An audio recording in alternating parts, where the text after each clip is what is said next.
The sun was dying on Interstate 40, bleeding red and orange across the New Mexico desert. The heat still rose from the cracked asphalt in waves, making the air shimmer like water. And there, on the shoulder of that endless highway, stood a woman who had run out of everything except desperation. Her name was Sarah Mitchell. She was 26 years old, and in her trembling arms she held the only thing in this world she had ever truly loved, a 3-year-old boy named Danny, with curls the color of wheat and eyes that still believed his mother could fix anything. But Sarah couldn't fix this. She had tried. God knows she had tried. Now, as the sun dropped lower and the shadows stretched long across the desert, Sarah made a decision that would break her forever. She set Danny down on the dusty ground beside the guardrail. She kissed his forehead, she whispered words that tasted like poison, and then she turned her back on him and started walking. Danny called after her. "Mommy!" She didn't stop. "Mommy, where you going?" She kept walking, tears streaming down her face, her whole body shaking. What Sarah didn't know, what she couldn't possibly know, was that God had already set something in motion. 15 miles down that same highway, a man named Marcus Webb was driving home from a job he hated, thinking about a life he'd lost, wondering if anything mattered anymore. In exactly 7 minutes, their paths would cross, and nothing would ever be the same. Before we go any further, I need you to do something. Subscribe to this channel right now and turn on the notification bell, because stories like this, stories about real pain, real miracles and real hope, don't show up in your feed unless you tell YouTube you want them. And right now, in the comments below, tell me what city and country you're watching from. I want to know where this story is reaching. Type it now, city and country, because you're part of this story too. Sarah had been walking for 2 miles when her legs finally gave out. She collapsed onto the shoulder of the highway, her hands digging into the gravel, her breath coming in ragged gasps. The sound that came out of her wasn't crying anymore. It was something deeper, something animal. The sound of a mother who had just done the unthinkable. Behind her, somewhere back there in the fading light, Danny was alone, 3 years old, alone, on a highway where trucks roared past at 80 miles an hour. And Sarah, the woman who had carried him for 9 months, who had sung to him every night, who had promised him she would always be there, had left him. But she didn't know that someone else was already there. She didn't know that Marcus Webb had just crested the hill and seen something that made his foot slam on the brake. She didn't know that God's hands were already moving. The question wasn't whether a miracle was coming. The question was whether Sarah would survive long enough to see it. Because the truth is, some miracles don't feel like miracles at first. Some miracles feel like the end of everything. They feel like failure, like shame, like the moment you realize you can't do this anymore, you can't hold on, you can't be strong. And that's exactly when God shows up, not in the thunder, not in the earthquake, in the still, small voice of a stranger who stops. Sarah lay there on that highway shoulder, her face pressed against the dirt, and she prayed for the first time in months. Not a prayer of hope, a prayer of surrender. "I can't," she whispered into the dust. "I can't do this anymore. I'm sorry. I'm so sorry." She didn't hear the engine that pulled onto the shoulder 50 yards behind her. She didn't hear the door open. She didn't hear the footsteps approaching. What she heard was a voice, low, steady, careful, saying, "Ma'am, are you hurt?" And when she looked up, she saw a man standing there against the setting sun, his face shadowed, his hand extended. She saw what she thought was the end. But God saw a beginning. Interstate 40 cuts through New Mexico like a scar across the face of the earth. It's a road that connects nothing to nowhere. A ribbon of asphalt stretching from horizon to horizon through a landscape so empty it makes you feel like the last person alive. There are no trees out here, no buildings, just sagebrush and red dirt and rocks that have been baking in the sun for 1,000 years. The sky is massive, overwhelming, the kind of sky that makes you understand why people used to believe in gods. During the day, the heat is brutal, 108 degrees, 110, the kind of heat that shimmers and bends reality, the kind of heat that makes you see things that aren't there. By evening, when Sarah stood on that shoulder with Danny in her arms, the temperature had dropped to 95. The sun was low and angry, painting everything in shades of blood and copper. Long shadows reached across the highway like fingers. The sound of the desert at dusk is strange. There's wind, but it doesn't whisper. It moans. It moves through the brush with a dry, restless sound, like something searching. And underneath that, there's silence, deep silence, the kind that presses on your eardrums. Every few minutes, a truck would roar past, 18-wheelers hauling goods from Albuquerque to Flagstaff. Their drivers focused on making time, on getting home, on staying awake. They wouldn't see a small woman and a small child on the shoulder. They wouldn't even look. And if they did look, they wouldn't stop. That's the thing about highways. People don't stop, they keep moving. Because stopping means getting involved. Stopping means taking responsibility. Stopping means your life gets complicated. So they don't stop. Sarah knew this. She had watched 5 trucks pass in the last 10 minutes. Not one of them slowed down. She looked down at Danny. He was looking up at her with those trusting eyes, his small hand gripping her shirt. He didn't understand what was happening. He only knew that Mommy was crying, and that scared him. "Mommy sad?" he asked. She couldn't answer. Her throat was closed. Her whole body was trembling. The wind picked up, blowing dust across the highway. It stung her eyes. Or maybe that was tears. She couldn't tell anymore. Another truck approached from the east, its engine growing louder. Sarah turned away from the road, shielding Danny from the blast of air as it passed. The sound was deafening for a moment, then fading, then gone. Silence again, just her and Danny and the dying sun. She had been standing there for 20 minutes trying to find the courage, or trying to lose it. She wasn't sure which. Her backpack lay at her feet, everything she owned in the world. 2 changes of clothes, an empty water bottle, $17, a phone with no service and a dead battery. That was it. That was all she had left. She had started walking 3 days ago. Started in Tucson, where she'd been sleeping in her car until the car got repossessed. Then she'd been sleeping in shelters until they told her she couldn't stay anymore. Then she'd been sleeping in parks until the police moved her along. And through it all, she'd been carrying Danny, carrying him on her hip, carrying him on her back, carrying him in her arms when his little legs got too tired. 3 years old, 32 pounds, and getting heavier every day. But it wasn't the weight that broke her. It was the hunger in his eyes. She hadn't fed him in 2 days. Not really. A bag of chips someone had left on a bench. Half a sandwich from a gas station trash can. That was it. And this morning, when he'd looked up at her and said, "Mommy, I'm hungry," she'd had nothing to give him, nothing. She'd checked her pockets again, checked her backpack, checked the side of the road for drop change. Nothing.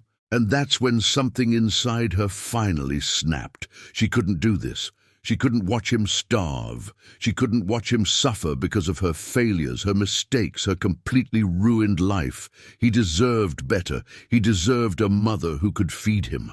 A mother who had a home.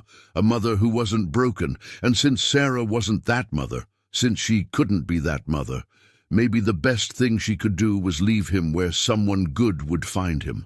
Someone who could actually help. Someone who wasn't her. The thought had entered her mind like a demon, quiet at first, just a whisper. "You're failing him. You're killing him slowly. Let him go." She'd tried to push it away, tried to pray it away, but it kept coming back louder each time, more insistent. Leave him, walk away, give him a chance. Now, standing on that highway shoulder with the sun going down, Sarah finally surrendered to the voice. She knelt down so she was eye level with Danny. She tried to smile, but her face wouldn't cooperate. Tears were streaming down her cheeks. "Danny, baby, Mommy needs you to do something, okay?" He nodded, serious. "Okay, Mommy. I need you to sit right here by this fence, and I need you to wait." His little eyebrows pulled together, confused. "Wait for what?" "Wait for someone to come get you." "Where you going?" She couldn't breathe. I have to." But she couldn't finish. She couldn't lie to him. She couldn't tell him it would be okay. Instead, she kissed his forehead, a long, desperate kiss. And then she stood up, and she started walking. "Mommy?" She didn't turn around. "Mommy, where you going?" She kept walking, her vision blurred with tears, her heart shattering with every step. "Mommy, Mommy, come back!" His voice was getting smaller behind her, further away. She wanted to run back. She wanted to grab him and hold him and never let go. But she didn't. She kept walking, because she believed, God help her, she believed that this was the only way to save him.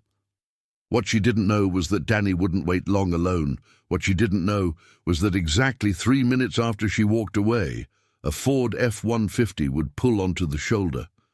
What she didn't know was that the driver of that truck had been asking God for a reason to keep living, and God was about to give him one. To understand how Sarah Mitchell ended up on that highway, how a mother who loved her son more than life itself could walk away from him, you have to go back before the highway, back before the hunger and the homelessness and the desperation, back to when she was just a girl who made one mistake. Sarah grew up in Phoenix, Arizona, in a house that looked fine from the outside. Her father was a mechanic. Her mother worked at a grocery store. They had a small yard, a beat-up minivan, a life that was ordinary. But behind closed doors, ordinary looked different. Her father drank. Not every day, but enough. And when he drank, he got mean. Not with his fists, he never hit anyone, but with his words, words that cut deeper than any punch. "You're worthless. You'll never amount to anything. You're just like your mother, weak." Sarah learned early to be quiet, to stay out of the way, to make herself small. Her mother tried to protect her, but her mother was drowning too, working double shifts, coming home exhausted, no energy left to fight. By the time Sarah was 16, she'd learned that love was conditional, that safety was temporary, that the people who were supposed to protect you could hurt you the most. So when she met Tyler, a boy 2 years older with a motorcycle and a smile that made her feel seen, she fell hard. He told her she was beautiful. He told her she mattered. He told her he'd take care of her, and she believed him. She was 17 when she got pregnant. Tyler disappeared 3 weeks after she told him, just vanished, changed his number, moved to California, gone. Sarah's father told her to get out, said he wouldn't have a whore living under his roof. Those were his exact words. Her mother cried but didn't fight for her. So at 17 years old, 7 months pregnant, Sarah moved in with her friend Jessica's family. Good people, church people. They let her stay in the spare room. They helped her get ready for the baby, and when Danny was born, when the nurse put that tiny, perfect boy in her arms, Sarah felt something she'd never felt before. Purpose. She looked at his little face, his tiny fingers wrapped around her thumb, and she made a promise. "I will never leave you. No matter what, I will always be here." For the first year, she kept that promise. Jessica's parents helped with childcare while Sarah worked at a diner. It wasn't much, minimum wage plus tips, but it was enough, barely. She saved every penny, dreamed of getting her own apartment, dreamed of giving Danny a real home. But then Jessica's father lost his job, and suddenly there wasn't room for Sarah and Danny anymore. The family felt terrible about it, they really did, but they had their own kids to worry about. They couldn't support everyone. Sarah understood. She didn't blame them. She took her savings, $800, and rented a room in a house with 4 other people. It was loud, it was dirty, but it was a roof.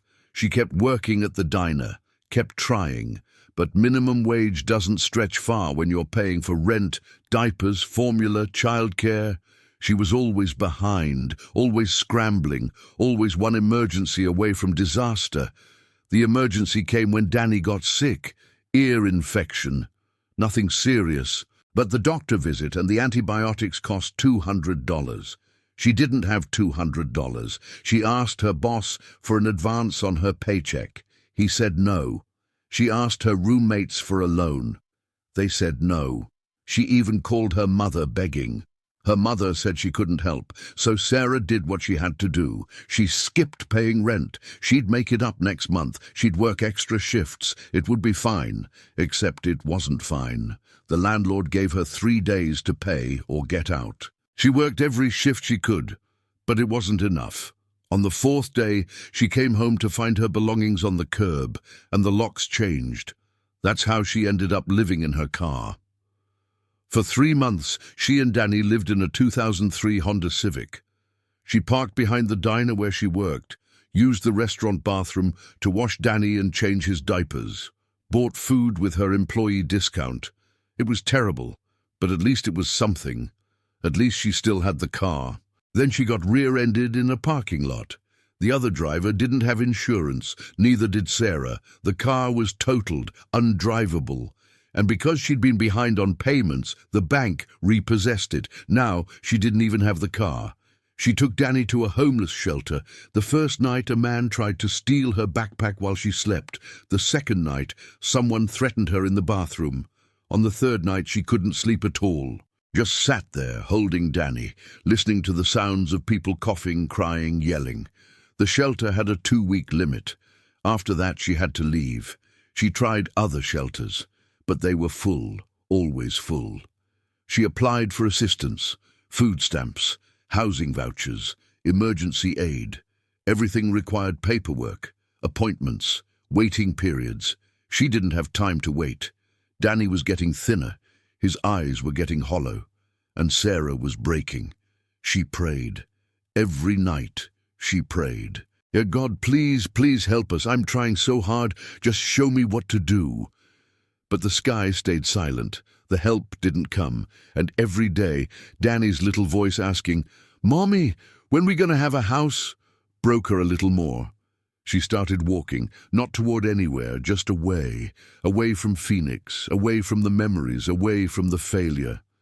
She walked along highways, through small towns, sleeping in parks, in drainage tunnels, behind gas stations. And through it all, she carried Danny. Until she couldn't anymore, until the hunger and the heat and the shame became too much, until she looked at her beautiful boy and realized the truth. She was going to get him killed, not on purpose, but through her own inadequacy, her own brokenness.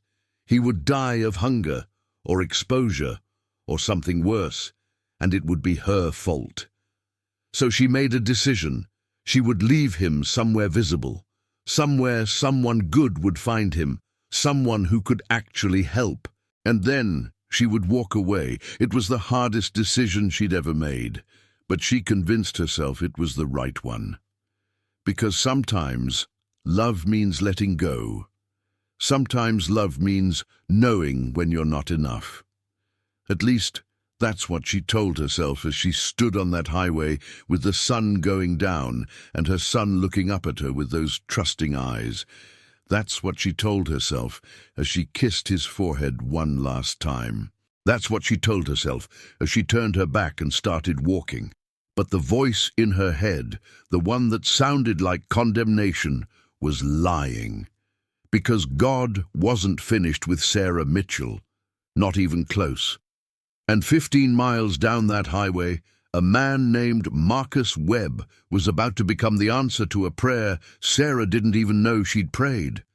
The worst part wasn't the walking away. The worst part was hearing him call for her. "Mommy?" Sarah's feet kept moving, one step, another step, the gravel crunching under her shoes. "Mommy, where you going?" She didn't turn around. If she turned around, she'd run back. If she ran back, she'd never be able to do this, and she had to do this. She had to. "Mummy, come back!" His voice was starting to crack, starting to panic. Sarah's vision blurred. Tears were streaming down her face so fast she could barely see. Her breathing came in sharp, painful gasps. Her whole body was shaking. But she kept walking. 50 feet, 60 feet. "Mummy!" Now he was screaming, that high-pitched, terrified scream that only a child can make, the scream that says the world is ending and nothing makes sense anymore. Sarah's legs almost gave out. Almost.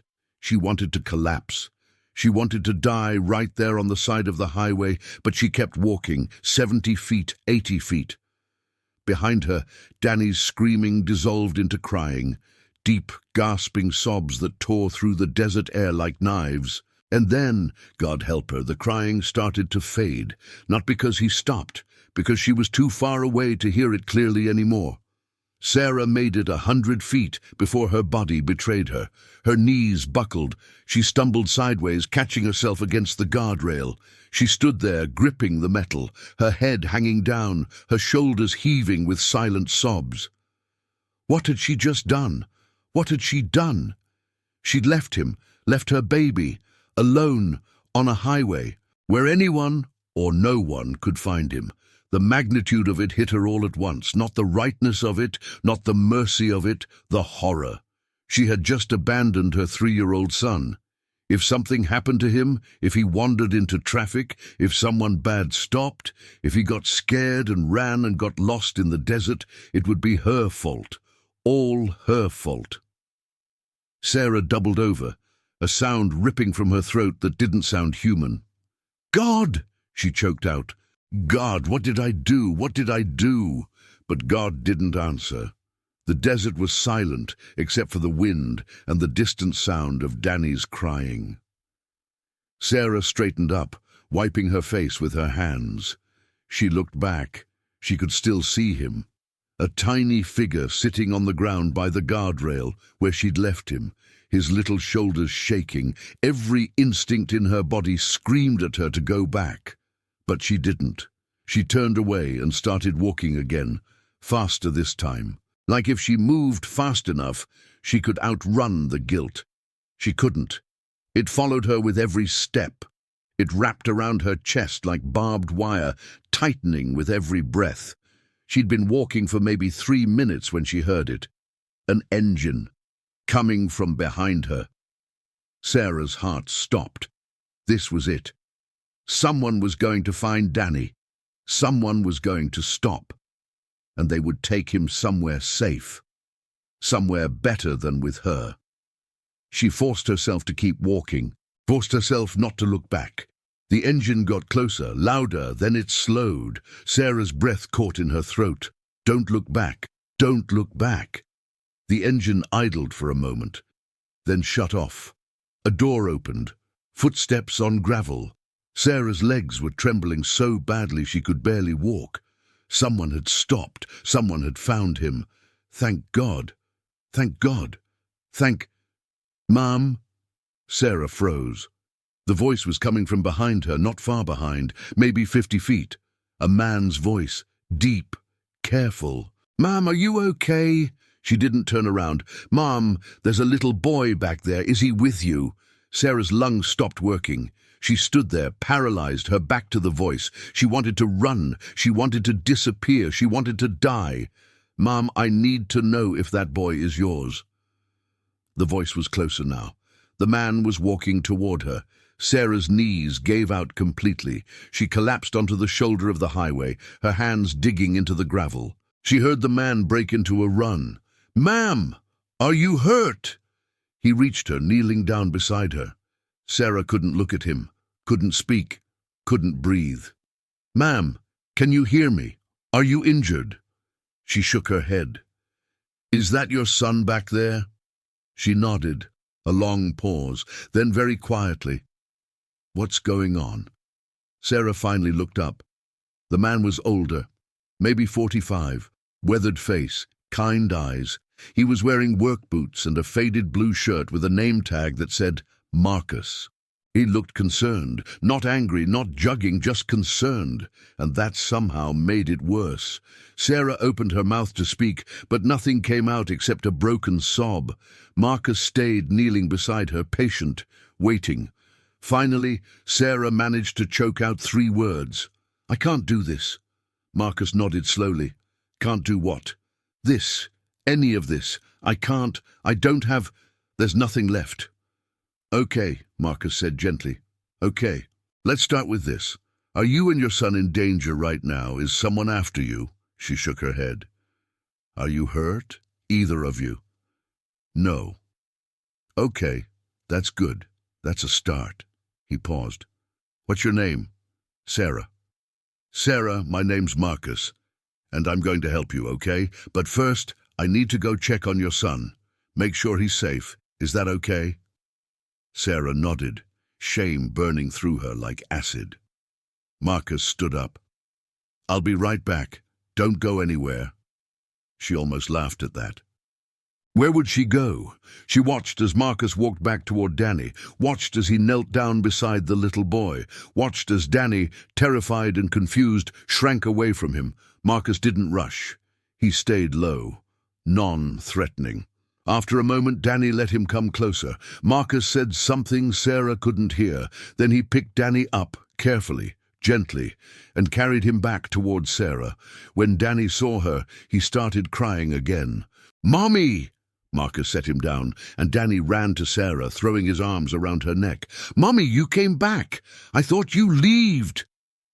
Sarah held him so tight she thought she might break him. She buried her face in his hair, sobbing. "I'm sorry," she whispered. "I'm so sorry, baby. I'm so sorry." Marcus stood a few feet away, giving them space, but he didn't leave. After a long moment, Sarah looked up at him through her tears. "I wasn't going to leave him forever," she said, the words tumbling out. I can't feed him. I can't give him anything.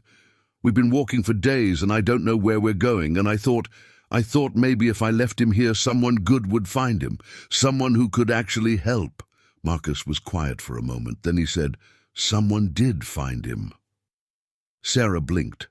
Marcus knelt down again, so he was at eye level with her. "Sarah, when's the last time you ate?" She couldn't remember. "When's the last time he ate?" "Yesterday, maybe." "I don't know." Marcus nodded. "Okay. Here's what's going to happen. You and Danny are going to get in my truck. I'm going to drive you to my place. It's about 15 minutes from here. You're going to eat, you're going to rest, and then we're going to figure out what comes next. Sound good?" Sarah stared at him. "Why would you do that?" "Because you need help, and I can help. You don't even know me. I know enough." "What if I'm dangerous? What if I'm lying?" Marcus smiled slightly. "Are you?" "No." "Then let's go." He stood up and extended his hand. Sarah looked at it for a long moment. This could be a trap. This could be dangerous. This could be the worst decision she'd ever made, but she was out of options. And somewhere, deep in her broken heart, a small voice whispered, "Maybe this is the help you've been praying for. Maybe this is God answering." Sarah took his hand and let him pull her to her feet. Behind them, the sun had finally set. The desert was dark now, but for the first time in a long time, Sarah didn't feel alone in that darkness.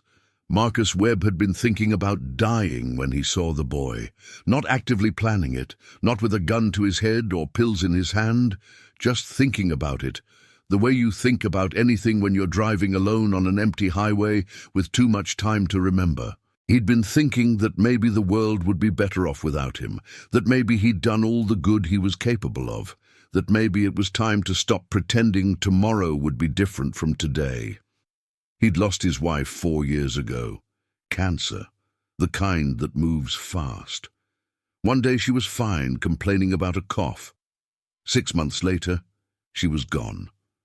They'd never had kids. Rebecca couldn't. Something about her uterus. The doctors had used bigger words, but it all meant the same thing. No children. They'd talked about adopting, but Rebecca wanted to wait. Wait until they had more money. Wait until they had a bigger house.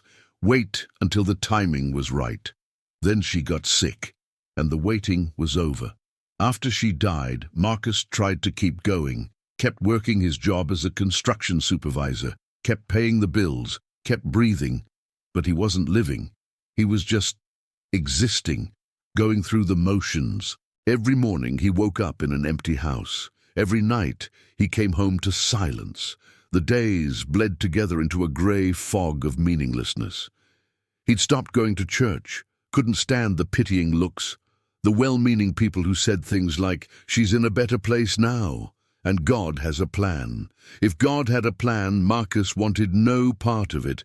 He'd been driving home from a job site when he saw Danny. At first he thought he was imagining it. Heat, exhaustion, desert mirage. Because there was no way there was a small child sitting alone on the shoulder of Interstate 40. But he blinked, and the child was still there. Marcus slammed on his brakes, pulling onto the shoulder about 30 yards past the boy. He sat there for a moment, gripping the steering wheel, his heart pounding. A kid, alone, on a highway. Where were the parents? Marcus looked in his rearview mirror. The boy wasn't moving, just sitting there, crying. Marcus opened his door and stepped out. The heat hit him like a wall, even though the sun was almost down. He walked quickly back toward the child, scanning the area for any sign of adults. Nothing, just the boy. As Marcus got closer, he saw how small the child was. Maybe 3 years old. Blonde curls, dirty face, trembling shoulders. "Hey, buddy," Marcus said softly, kneeling down a few feet away. "You okay?" The boy looked up, his eyes red from crying. He didn't say anything, just stared. "Where's your mom or dad?" The boy pointed down the highway. Marcus followed his gaze and saw a figure in the distance. A woman, walking away. Everything clicked into place. Oh no. "Stay right here, okay?" Marcus said to the boy. "I'll be right back." He jogged down the shoulder toward the woman. She was maybe 150 feet away, walking with her head down, her whole body radiating defeat. "Mom," Marcus called out. She didn't respond. "Mom, are you okay?" Still nothing. Marcus picked up his pace. "Ma'am, there's a little boy back there. Is he with you?" The woman stopped walking, but she didn't turn around. Marcus slowed as he approached. Something about her posture, the way her shoulders were hunched, the way she was swaying slightly, told him she was about to collapse. "Ma'am, I need to know if that boy is yours." No response. Marcus moved closer, careful. "Ma'am!" She dropped, just went down like a puppet with cut strings, falling to her knees on the gravel. Marcus ran the last few feet. "Ma'am, are you hurt?" He knelt beside her, trying to see her face. She was young, maybe mid-20s, thin, dirty. Her clothes were torn and stained, and she was crying, not making any sound, just tears streaming down her face. "Ma'am, can you hear me? Are you injured?" She shook her head. "Is that your son back there?" A nod. Marcus felt a wave of emotions crash through him. Anger, confusion, pity. What the hell was going on here? "What's going on?" he asked, keeping his voice level. She looked up at him with eyes that were empty of everything except despair. "I can't do this," she whispered. And in that moment, Marcus understood. He'd seen that look before, in the mirror after Rebecca died. It was the look of someone who had nothing left, someone who was drowning, someone who needed help. Marcus took a breath and made a decision. He would help. He didn't know how. He didn't know why. He just knew he would. "Okay," he said gently. "Okay, let's start with this." 20 minutes later, Marcus was driving down Interstate 40 with a woman and a small child in his truck. Sarah sat in the passenger seat, holding Danny in her lap. She hadn't said much since they'd gotten in the vehicle, just held her son and stared out the window. Danny had stopped crying. He was leaning against his mother, his thumb in his mouth, his eyes drooping. Marcus kept both hands on the wheel and tried to process what he'd just done. He'd picked up a stranger and her child off the side of the highway. He was bringing them to his house. This could be insane. This could be dangerous. But something in his gut told him it was right. The same gut that used to tell him to check on a certain worker at a job site right before something went wrong. The same gut that had told him to marry Rebecca, even though they'd only known each other 6 months. The gut God had given him. He'd been ignoring it for 4 years, but tonight it was loud and clear. Help her. They drove in silence for a while. Then Sarah spoke, her voice barely audible. "Why are you doing this?" Marcus glanced over at her. "Doing what?" "Helping us. You don't know us. We could be anyone." "Are you dangerous?" "No." "Then what's the problem?" Sarah was quiet for a moment. Then, "People don't just help." Marcus felt something twist in his chest. "Some people do." More silence. Then Danny stirred, lifting his head slightly. "I'm hungry," he mumbled. Sarah's face crumpled. "I know, baby, I know." Marcus tightened his grip on the wheel. "We'll get you food. Both of you." "I don't have money." "I didn't ask for money." Sarah looked at him, confused and suspicious and grateful all at once. Marcus kept his eyes on the road. "Look, I don't know what you've been through, and you don't have to tell me if you don't want to. But here's what I do know. You're hungry, you're exhausted, and you need help. So I'm helping. That's it. No strings, no expectations. Just help." Sarah's eyes filled with tears again. "Why?" Marcus thought about that, about Rebecca, about the empty house, about the years of wondering if his life had any purpose left, about the boy sitting on the side of the highway, crying for his mother, about the mother walking away because she thought she had no choice. "Because someone helped me once," Marcus said quietly, "when I needed it, and maybe this is my turn to pass it on." It wasn't the whole truth, but it was true enough. They drove the rest of the way in silence. Marcus lived in a small house on the outskirts of a town called Grants. It wasn't much. 2 bedrooms, 1 bathroom, a kitchen that had seen better days. But it was his. He pulled into the driveway and shut off the engine. Sarah looked at the house, then at Marcus, then back at the house. "It's not much," Marcus said, "but it's safe, and it's got food." He got out of the truck and came around to open Sarah's door. She climbed out slowly, still holding Danny. The boy was almost asleep now, his head resting on her shoulder. Marcus led them to the front door and unlocked it. Inside, the house was neat but sparse, clean, quiet. "Bathrooms down the hall," Marcus said. "Guest bedroom's the second door on the right. Go ahead and get settled. I'll make some food." Sarah stood in the doorway, not moving. "I don't understand." "Understand what?" "This. Any of this. Why you're being nice." Marcus looked at her for a long moment. Then he said, "Because God put you in my path, and I'm done ignoring him." Sarah's breath caught. Marcus headed toward the kitchen, leaving her standing there. And for the first time since she'd walked away from Danny on that highway, Sarah allowed herself to feel something other than despair. She felt hope.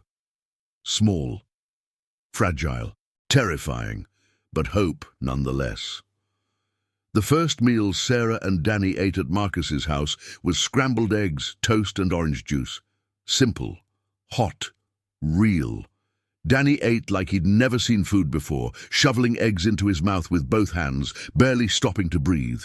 Sarah ate slower, her stomach so tight with anxiety and relief that every bite felt like swallowing rocks.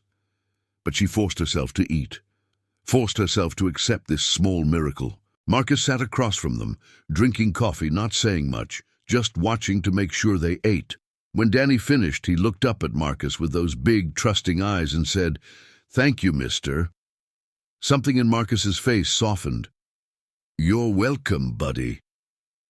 After dinner, Marcus showed them to the guest room. It was small, a double bed, a dresser, a window that looked out onto a dark backyard, but it was clean, The sheets were fresh. There was a lamp on the nightstand. To Sarah, it looked like a palace. "Bathrooms across the hall," Marcus said. "Towels are in the closet. I'll leave some clothes outside the door, probably too big but clean. You can shower if you want. Take your time." Sarah stood in the doorway, Danny asleep in her arms. "I don't know how to thank you." "You don't have to. I don't even know your last name." "Webb, Marcus Webb." "Sarah Mitchell." She paused. "And this is Danny." Marcus nodded. "Nice to meet you both." Officially. He turned to leave, then stopped. "Sarah, I'm not going to ask a bunch of questions tonight. You're exhausted, and so is he. But tomorrow, we're going to talk. About what happened. About what comes next. Okay?" Sarah swallowed hard. "Okay." Marcus left, closing the door behind him.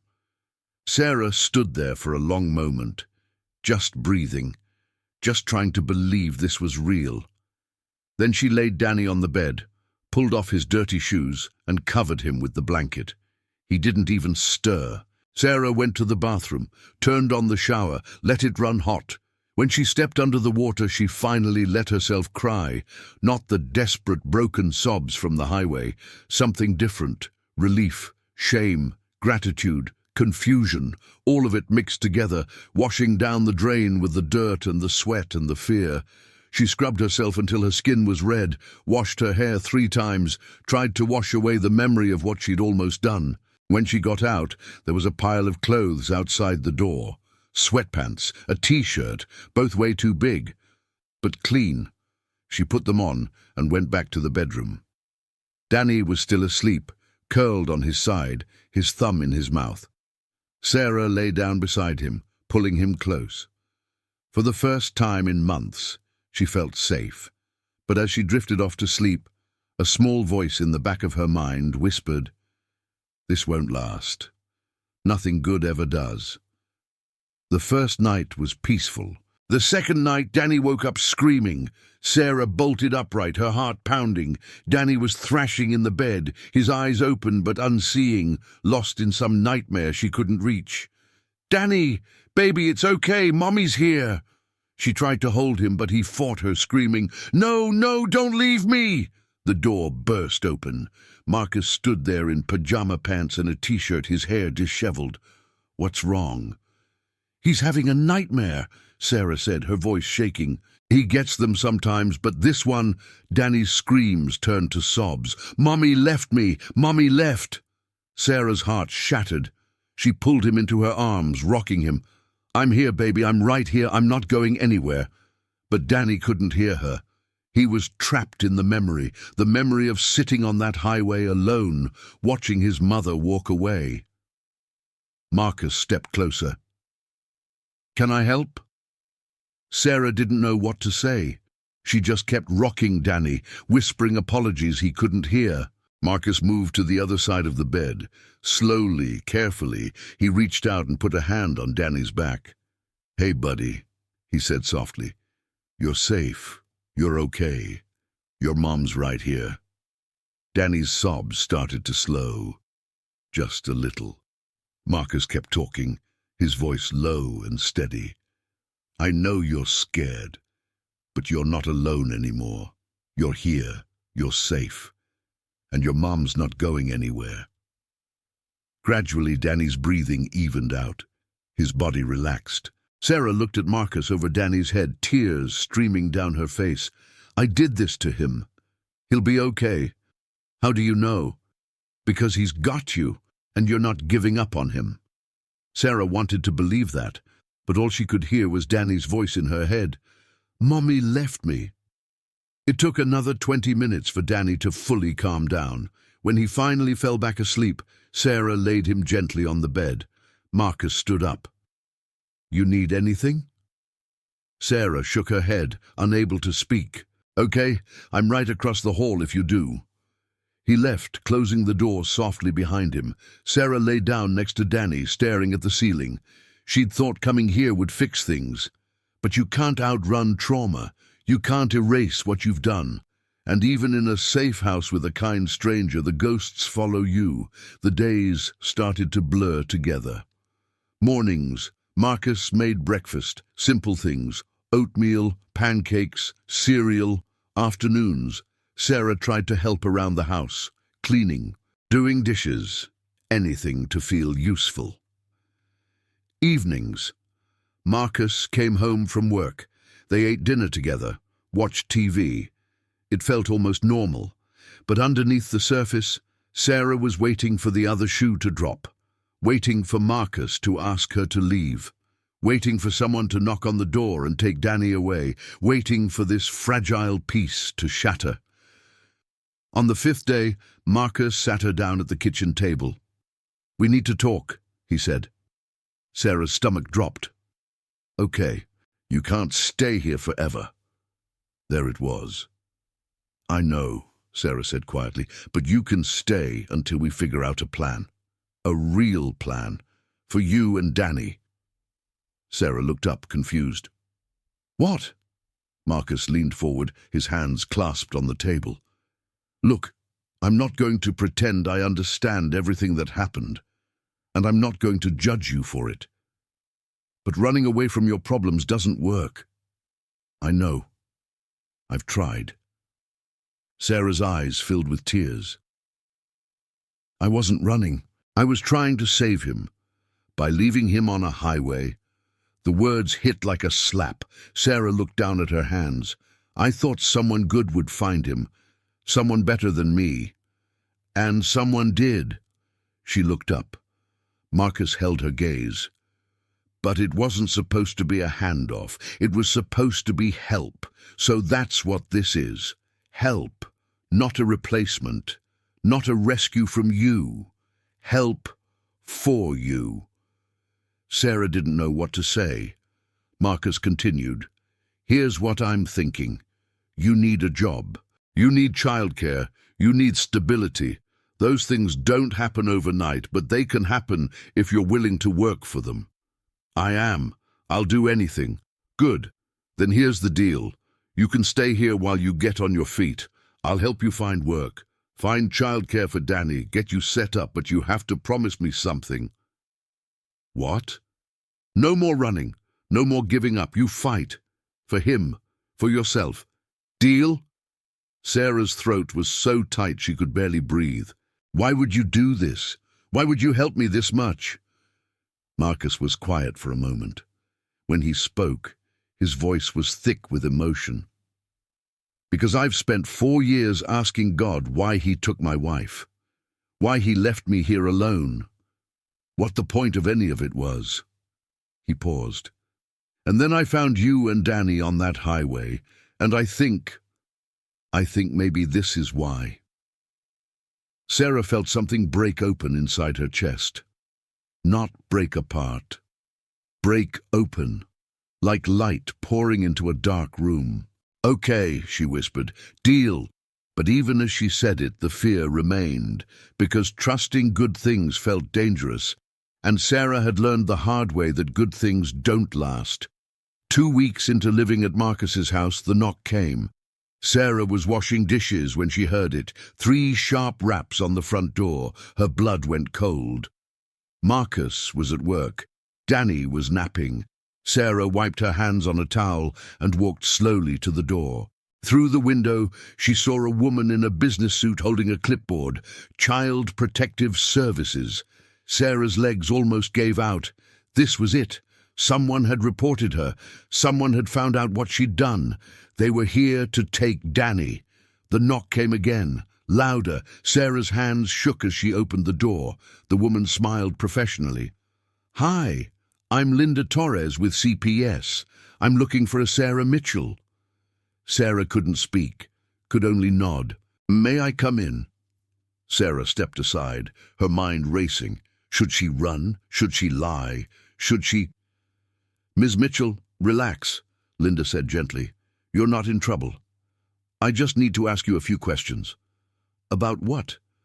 "About your current living situation. We received a report that you and your son are staying here with Marcus Webb. Is that correct?"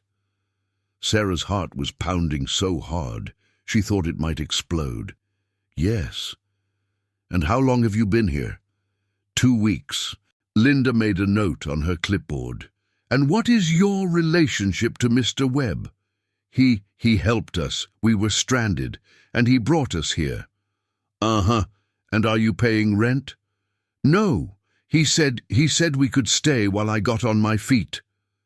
More notes. Sarah felt like she was going to throw up.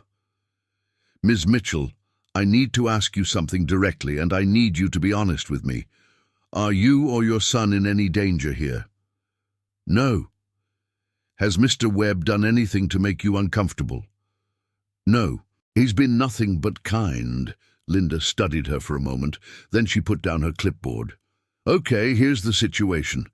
We got an anonymous report about a woman and child staying with an unrelated man. That's not illegal, but it raised some flags. My job is to make sure you and your son are safe. That's it. Sarah felt tears burning in her eyes. We're safe. I promise. Marcus, Mr. Webb, he saved us. Saved you from what? And there it was. The question Sarah had been dreading. She could lie. She could make something up. Or she could tell the truth.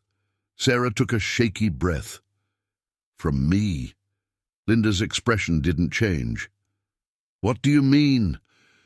I mean I was going to leave my son on the highway because I couldn't feed him, because I thought he'd be better off without me, and Marcus stopped, and he helped us, and if it wasn't for him... She couldn't finish. Linda was quiet for a long moment. Then she said, Ms. Mitchell, have you ever hurt your son? No, never. Do you want to hurt him? No. Do you love him? More than anything. Linda nodded slowly. Then here's what we're going to do. I'm going to connect you with some resources.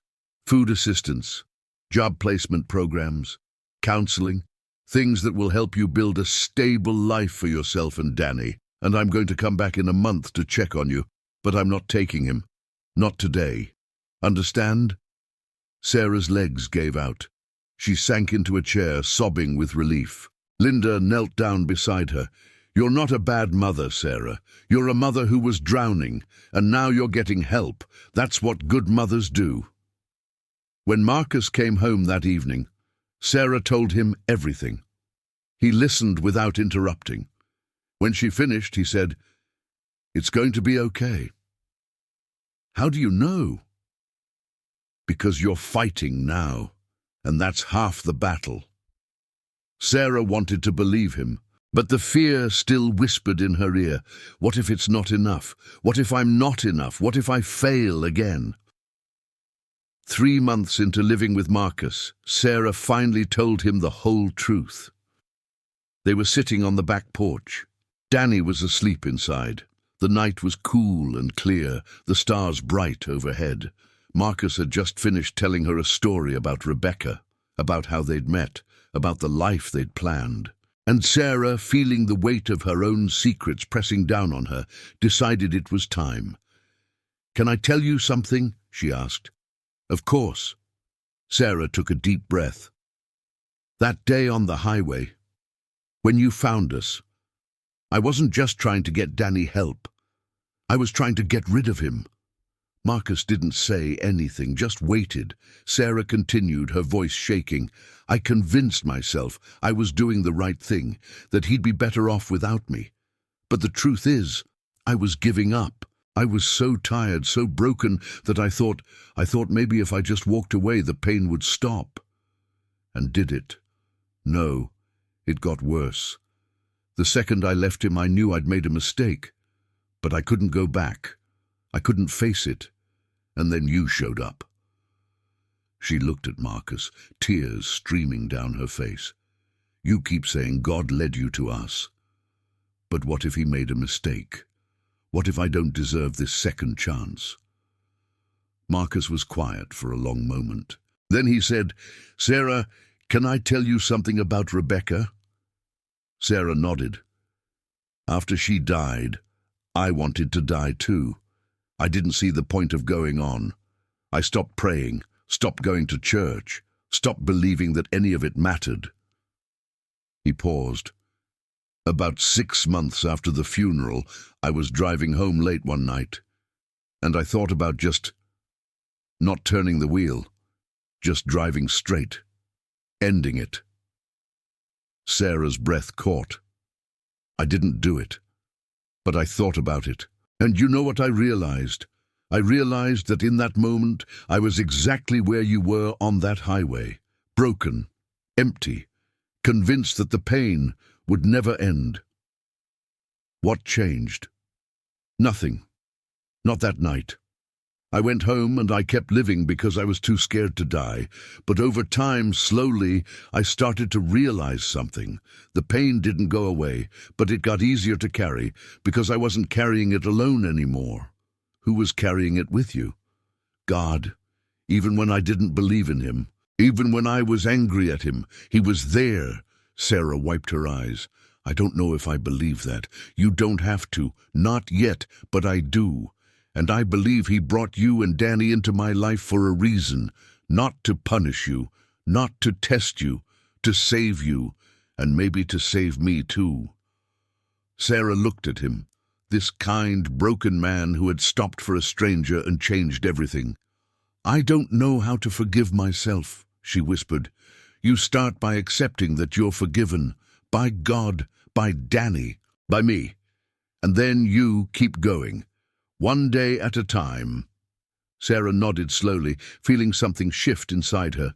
Not healing, not yet, but the beginning of it, the possibility of it. Thank you, she said, for everything. Marcus smiled. You're welcome. But Sarah, you need to understand something. This isn't charity. This isn't me rescuing you. This is us helping each other. Because I was drowning too. And you and Danny, you gave me a reason to keep swimming. They sat in silence for a while, listening to the crickets, watching the stars.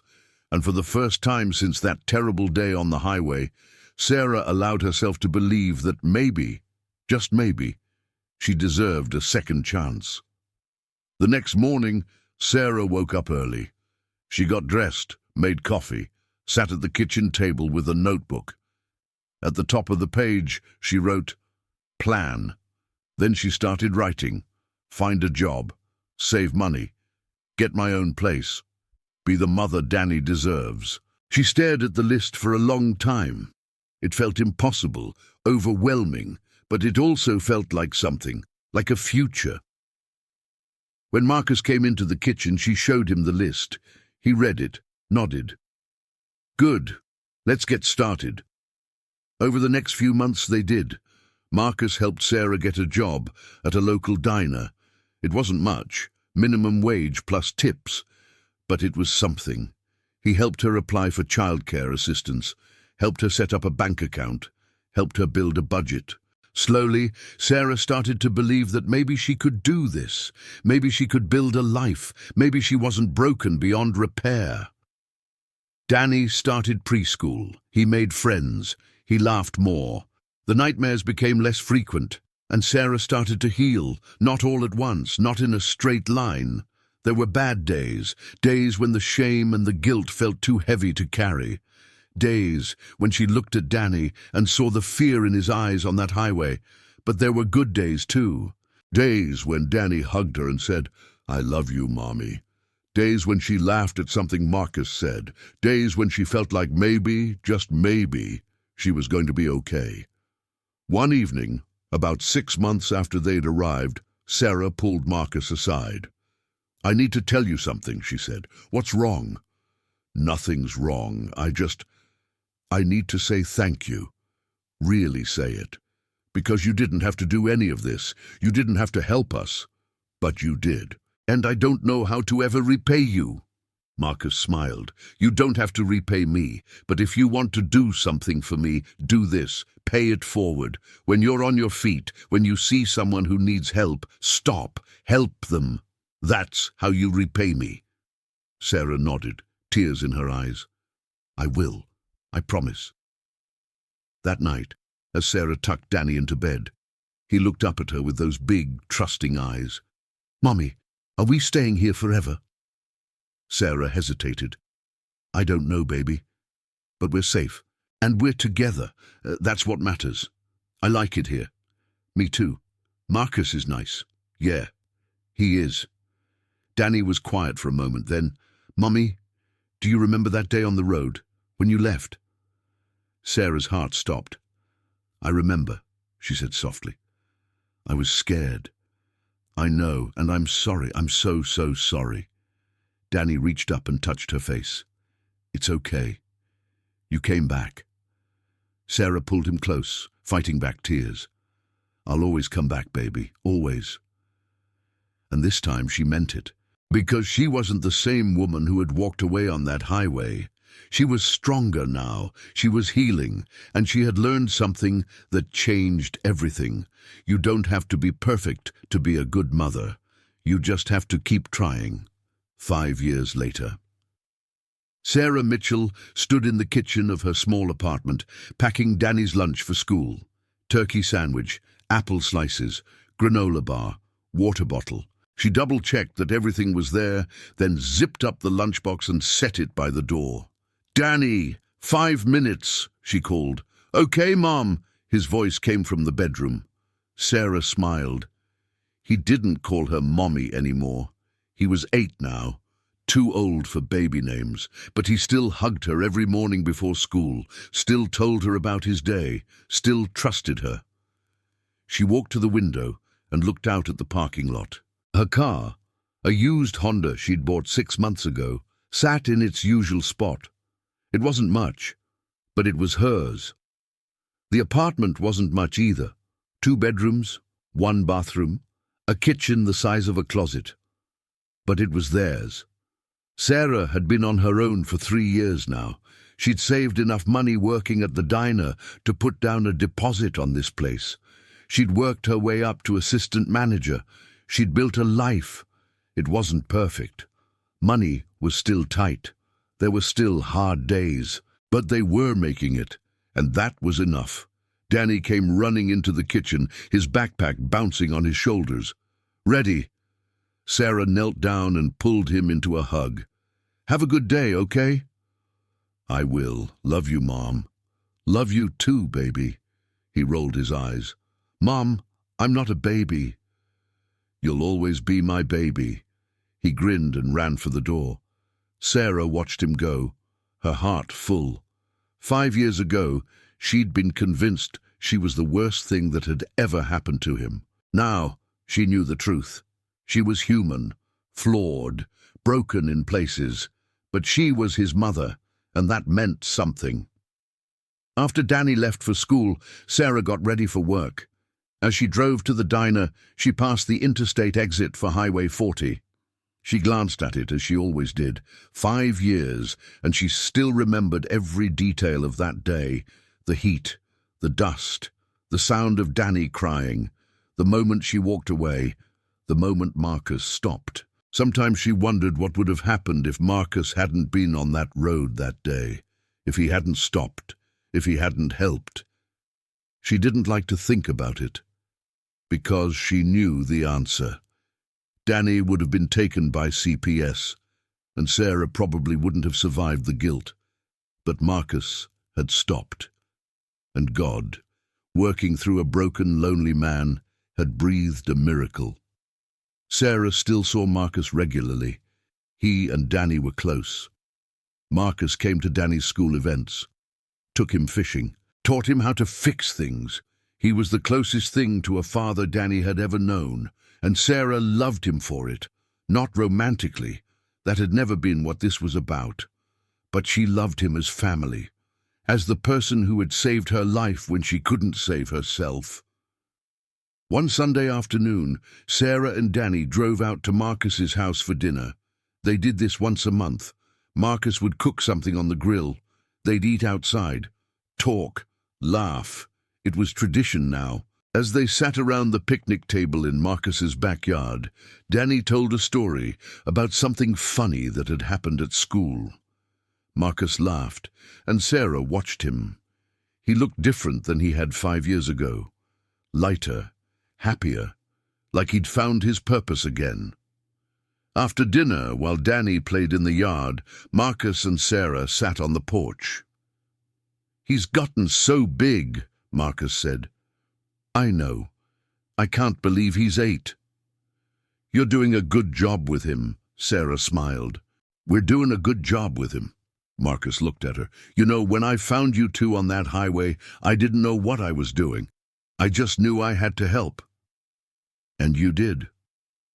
But I didn't realize how much it would help me too." He paused. "You and Danny gave me a reason to keep going, to believe that my life still mattered." Sarah reached over and squeezed his hand. "You saved us, Marcus. Maybe we saved each other." They sat in comfortable silence, watching Danny chase fireflies in the fading light. And Sarah thought about miracles, about how they don't always look like you expect. Sometimes miracles don't come in the form of angels descending from heaven. Sometimes they come in the form of a stranger who stops. A man who has every reason to keep driving but doesn't. A person who sees someone drowning and reaches out a hand. That's what Marcus had been for her. A miracle wrapped in work boots and a kind heart, and she would spend the rest of her life grateful for it. Later that night, after they'd driven home and Danny was in bed, Sarah sat in her living room with a cup of tea. She thought about the woman she used to be, the woman who was so broken, so desperate, that she walked away from her own child. That woman felt like a stranger now. Sarah had worked hard to heal. She'd gone to counseling, joined a support group for single mothers, started going to church again. She'd done the work, and slowly, painfully, she'd learned to forgive herself, not because what she'd done was okay, but because holding on to the guilt wouldn't change anything. All she could do was be better, do better, love Danny better. And she was. Every single day she was trying. That's all any parent can do, really. Try, fall down, get back up, try again. Sarah picked up her phone and scrolled to a photo from earlier that evening. Danny and Marcus laughing together over some joke. She smiled. This was her family now. Not traditional, not perfect, but hers. And it was enough. So let me ask you something. When you think about miracles, what do you see? Burning bushes? Parted seas? Angels with trumpets? We've been taught to look for the spectacular, the impossible, the undeniable. But what if miracles are quieter than that? What if they're a man who stops on a highway when everyone else drives past? What if they're a second chance when you don't deserve one? What if they're the strength to keep going when everything in you wants to give up? Sarah Mitchell thought she was the worst thing that ever happened to her son, but she was wrong. The worst thing would have been giving up completely. The worst thing would have been staying broken. Instead, she fought.